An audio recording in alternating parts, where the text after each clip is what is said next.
মা বড় মাকে সবসময় দেখেছি একটু বুঝে বুঝে সবজি রান্না করতো যাতে করে সবজির অপচয় কম হয়। মানে কোন দিন কোন জিনিসটা আগে রান্না করলে সবজির অপচয় কম হবে এটা অনেক ভালোভাবে বুঝে বুঝে রান্না করতো। তবে আমার এখনও ওদের মতন গৃহিণী হওয়ার অনেক সময় রয়েছে।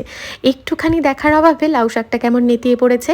এবারের রবিবারে বাঙালি মার্কেটে সেই ভোরবেলা গিয়ে নিয়ে এসেছিলাম লাউ শাক। নেতিয়ে পড়লেও কি সেটাকে ফেলে দেওয়া যায়?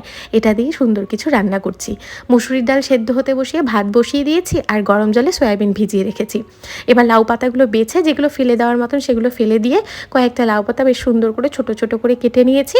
আর ডাঁটাগুলোও বেশ সুন্দর করে আঁশটাকে ছাড়িয়ে একটা গামলার মধ্যে রেখেছি। এই নেতিয়ে পড়া লাউ পাতাগুলো দেখে বাংলার অনেকেরই ভালো লাগবে না আমি জানি, কারণ ওখানে তো একদম লকলকিয়ে বেড়ে ওঠা একদম তরতাজা লাউ পাতা শাক পাওয়া যায়। আমাদের বাড়িতেও প্রচুর হয়েছে, কোনোদিন কিনে খেতে হয়নি।